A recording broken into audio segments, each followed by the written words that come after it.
C'est Vincent Pignon qui va présenter maintenant. Vous pouvez l'applaudir. Voilà.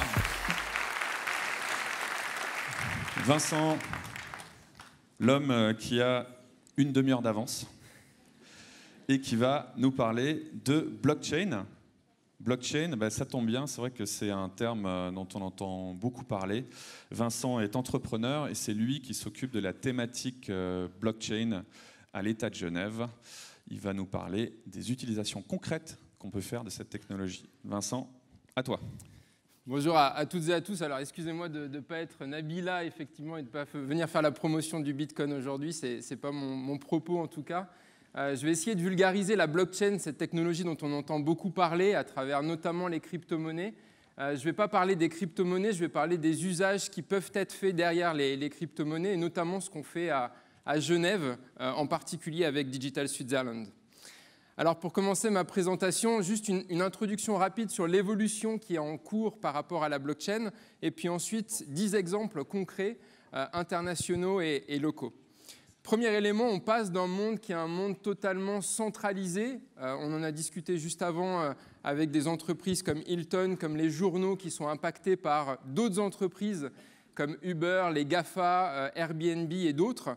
Ça, c'est la situation présente. Et on est en train de préparer la situation future, c'est-à-dire un monde qui sera totalement décentralisé. Donc on n'aura plus du tout d'intermédiaires, on aura des transactions qui se feront de gré à gré, peer-to-peer. C'est un petit peu comme ce qu'on a vécu déjà dans la musique avec Napster ces dernières années, où on a pu écouter de la musique sur des ordinateurs distants, c'était illégal, mais sans avoir à payer, sans avoir à passer par un intermédiaire qui prenait des commissions pour faire ce que l'on était en train de faire. Donc toutes les startups qui sont à droite, et il y en a beaucoup d'autres, on va le voir après, sont en train de créer ce monde décentralisé, monde public, monde privé. Le monde dans son intégralité sera décentralisé. On va voir après ce que ça veut dire plus concrètement. Mais si on prend l'exemple de Airbnb, avant on avait Hilton qui possédait ses hôtels, maintenant on a Airbnb qui met en relation des personnes qui ont des appartements ou des maisons et des personnes qui veulent le louer. Demain on n'aura plus Airbnb, on n'aura plus la plateforme qui prend 20, 25, 30% de commission pour uniquement faire cette mise en relation. Airbnb est voué à disparaître. Airbnb a recruté une équipe de développeurs blockchain et de stratégistes blockchain pour voir comment ne pas disparaître trop vite. Uber, c'est la même histoire, on va le voir après, et les GAFA potentiellement ont la même problématique. Alors aujourd'hui, c'est des centaines d'applications blockchain qui existent. Là, je vous ai juste mis un store, l'équivalent d'un Apple Store, sur la blockchain Ethereum. C'est le plus grand écosystème blockchain au monde. C'est la deuxième capitalisation en termes de capitalisation boursière mondiale après Bitcoin. Donc la première Bitcoin, deuxième Ethereum. Aujourd'hui, vous voyez ici que des développeurs peuvent utiliser finalement les codes open source de Ethereum pour développer des applications et les proposer à n'importe qui. Là, on voit qu'il y a des applications en vert qui sont live, qui sont déjà disponibles, d'autres qui sont des prototypes, d'autres qui sont en train d'être en démonstration développés par ces développeurs. Donc, plus grand écosystème blockchain au monde. Aujourd'hui, alors le print screen, je l'ai fait la semaine dernière, il y avait 820 applications sur ce store. Tous les jours, il y en a des nouvelles. Si on refait la même conférence dans un mois, il y en aura certainement plus de 1000. Donc, c'est un écosystème qui est très mouvant. Et aujourd'hui, tous les entrepreneurs vivent à peu près la même situation que dans les années 96-98, où on avait le boom de l'Internet, un champ de possibilités ouvert par Internet. Maintenant, c'est la même chose, mais avec la blockchain. Tout est en train d'être redessiné, et c'est redessiné par la blockchain. Donc le monde des possibles est immense, et beaucoup de personnes cherchent à développer ces nouvelles solutions. Ici, on a par exemple la plateforme Facebook Blockchain. Donc on veut disrupter Facebook, on a Facebook.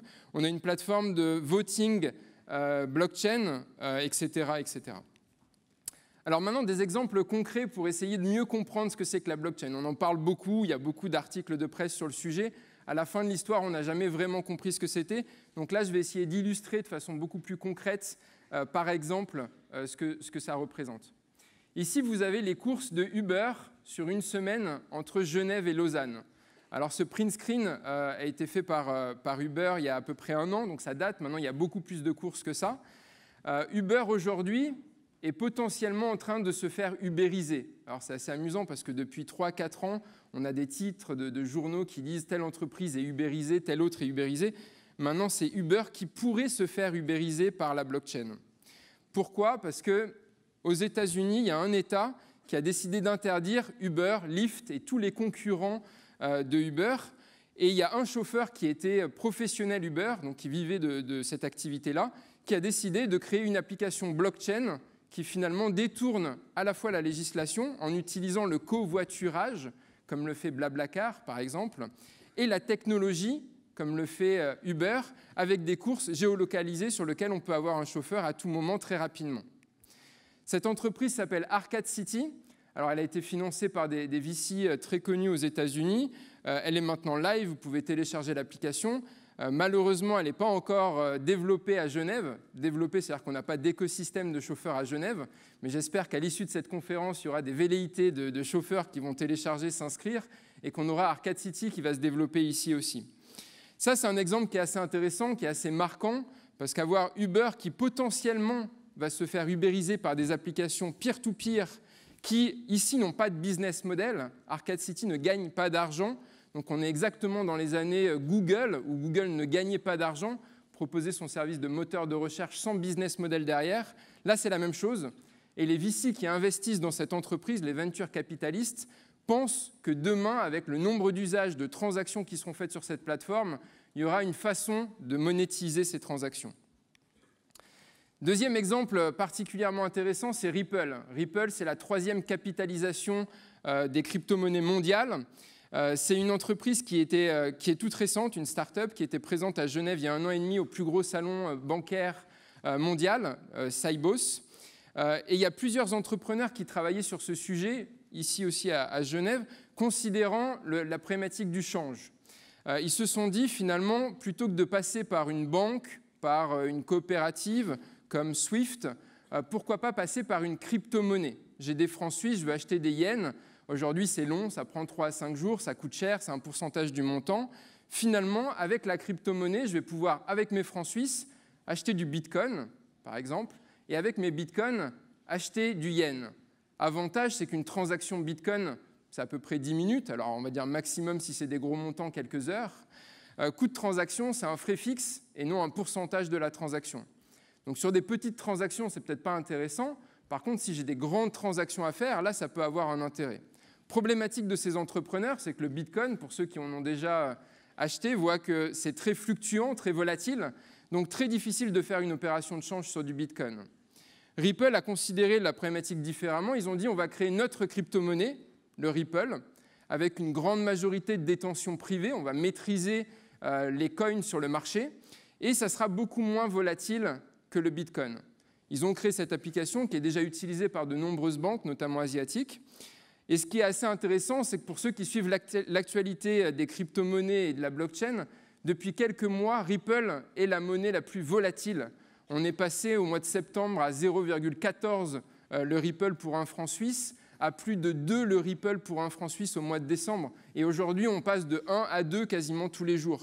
Donc c'est une monnaie qui est très volatile. L'objectif initial a échoué. Ils sont en train de travailler sur la stabilité du Ripple, mais c'est très, très difficile parce qu'aujourd'hui, les investisseurs professionnels, les traders, les institutionnels s'intéressent particulièrement à cette crypto-monnaie pour faire de la spéculation. Troisième exemple intéressant, c'est Revelator. Donc, l'une des premières industries qui a été disruptée par l'arrivée d'Internet, c'est les labels, c'est la musique. Je citais tout à l'heure Napster. On pouvait écouter de la musique sur des ordinateurs distants, de tiers, d'amis, de personnes qu'on ne connaissait pas, gratuitement. Après, l'industrie musicale s'y est intéressée, a essayé de reprendre la main là-dessus. Des acteurs comme Apple, Spotify, Deezer, etc. ont créé des solutions. La problématique, c'est qu'au milieu, on a toujours, souvent, des intermédiaires, des tiers qui vont prendre des commissions assez importantes, qui sont les labels. Ici, Revelator propose de supprimer les labels et de donner un accès direct aux artistes pour enregistrer leurs droits musicaux.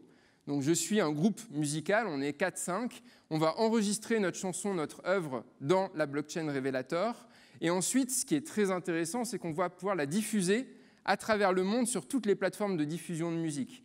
iTunes, la radio, les télés, et ça partout dans le monde, de façon instantanée. Et là où c'est encore plus intéressant, c'est que les labels généralement rétribuent les artistes à 90 jours, alors qu'ici, la rétribution se fait tous les jours en fin de journée selon la consommation de musique qui a été faite à travers le monde.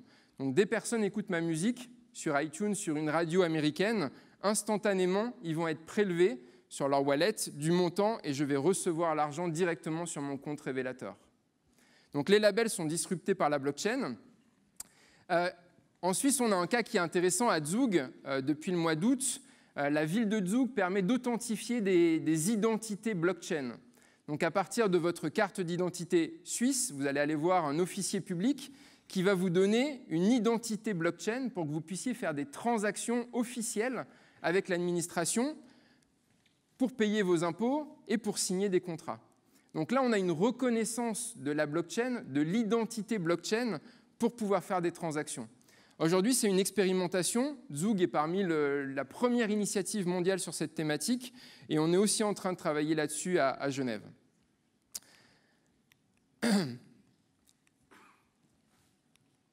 Alors, je passe les slides un petit peu plus vite. Est-ce que je peux revenir en arrière ou... Ouais. Alors, excusez-moi. Donc, l'Ukraine, exemple aussi très intéressant, la blockchain est particulièrement pertinente pour tout ce qui est lié aux votations et au e-voting. Et en Ukraine, ils ont utilisé une blockchain publique, Ethereum, pour enregistrer l'intégralité des votations. Donc, ça veut dire que chaque citoyen, un petit peu comme à Zug, avait une identité et un droit de faire une votation qu'il faisait dans la blockchain. Et la blockchain, c'est une urne publique, c'est un registre que n'importe qui peut consulter et n'importe qui peut vérifier qu'un citoyen n'a pas voté 2 fois, que les votes n'ont pas été corrompus, que le nombre de votes qui est communiqué est bien le nombre de votes qui a été réalisé.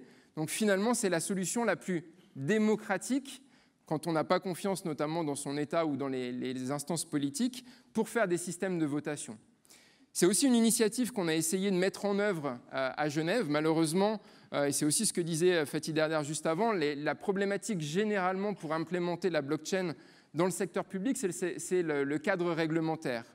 Et aujourd'hui, on a une loi fédérale qui nous impose, après chaque votation, à effacer l'intégralité des votations qui ont été faites. Avec une blockchain, c'est immuable. À partir du moment où on a enregistré une transaction dans la blockchain publique, on ne peut pas revenir dessus, on ne peut pas la modifier, on ne peut pas l'effacer, on ne peut plus rien faire. Autre exemple à Genève, donc là je prends des exemples surtout suisses pour vous montrer qu'on est en train de faire des choses et qu'on est aussi en avance sur ce sujet-là. On est en train de déployer un registre des droits à bâtir pour la Fondation des terrains industriels genevoise. Ici, l'intérêt, c'est quoi? C'est de permettre aux entrepreneurs, aux promoteurs qui ont des droits à bâtir dans les zones industrielles de pouvoir se les échanger librement sur une plateforme décentralisée sans avoir à passer par tous les tiers par lesquels on pourrait passer pour faire ce type de transaction. Notaire, avocat, registre foncier, etc., etc. Là, on a un registre totalement décentralisé, transparent. On voit qui est propriétaire de quoi. On peut lui acheter, on peut vendre ses droits à bâtir librement. Les transactions sont enregistrées directement dans la blockchain. Et à la fin du processus, on enregistre tous ces droits dans le registre foncier. Aujourd'hui, on a toujours le registre foncier qui va faire office de registre final. Aux États-Unis, une autre initiative intéressante, il y a beaucoup de problématiques, c'est un cas que je ne connaissais pas avant de découvrir ce use case, mais beaucoup de problématiques sur les expérimentations et les essais cliniques liés à la mise sur le marché de nouveaux médicaments.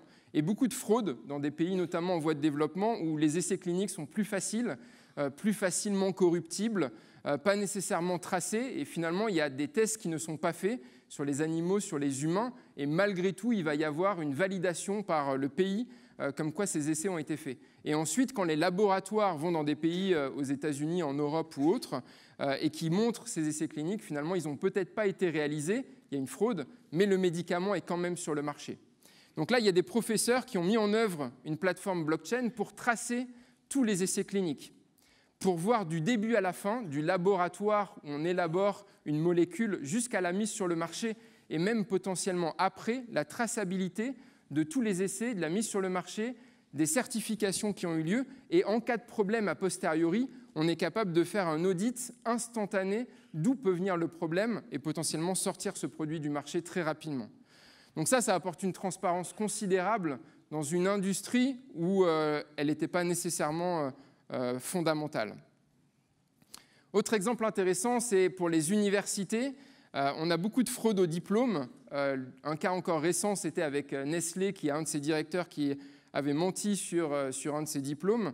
Maintenant, les universités, les écoles peuvent enregistrer dans la blockchain tous leurs diplômés. En une transaction, ils peuvent mettre une volée d'étudiants et ça va générer pour chaque étudiant ce qu'on appelle un hash, le code un petit peu barbare que vous voyez ici en rouge, que l'étudiant va pouvoir mettre sur son CV et n'importe quel recruteur, instantanément, va pouvoir vérifier via la blockchain que cet étudiant est bien diplômé de l'université de Bolton ou de l'université de Genève.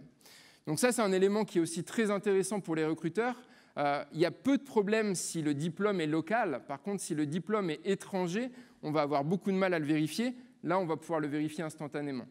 Le coût de mettre en place ce type de transaction est quasiment nul. Donc, c'est des transactions qui vont apporter beaucoup de valeur avec un coût de transaction qui est quasiment inexistant. Juste pour faire une toute petite parenthèse, coût de transaction aujourd'hui sur Ethereum ou sur Bitcoin, pour vous donner un ordre d'idée. Sur Bitcoin, un coût de transaction, on est entre 10 et 20 francs selon la transaction, si on est sur une transaction standard. Sur Ethereum, on a fait une expérimentation pour l'État de Genève où on est sur quelques dizaines de centimes de francs par transaction. Donc, c'est des coûts qui sont totalement anecdotiques. Encore deux exemples. Delaware, ils ont mis en place un registre des actionnaires, ce qui est assez intéressant. Ils ont voulu faciliter les échanges d'actions pour les entrepreneurs, les investisseurs dans leurs entreprises. Ils ont dit l'État du Delaware va enregistrer les actionnaires à la constitution de la société. Une fois que la société est constituée, n'importe quel actionnaire peut vendre ses actions librement via une plateforme décentralisée. Là encore, plus besoin potentiellement de tiers, notaires ou autres pour enregistrer ces transactions. Dernier cas, et je m'arrêterai là-dessus, mais cas qui est particulièrement intéressant, sur lequel j'ai eu le plaisir de travailler, l'État de Genève a mis en place la délivrance de documents certifiés conformes pour le registre du commerce et est en train de l'étendre à potentiellement tous les autres services qui délivrent des attestations authentiques. Et là, on utilise la blockchain pour que l'État puisse enregistrer ces documents dans la blockchain et qu'ensuite n'importe qui puisse vérifier l'authenticité de ce document. Donc là, l'officier public va faire une transaction. Ensuite, on n'aura plus besoin d'aller le solliciter à chaque fois. Il va nous dicter notre carte d'identité. Alors, votre carte d'identité, c'est E majuscule, 4, C, F, c'est ça. Il nous donne une chaîne à 25 caractères. Désolé, Vincent, on est un peu pris par le temps. Merci pour ces exemples très intéressants. Vincent Pignon, merci beaucoup.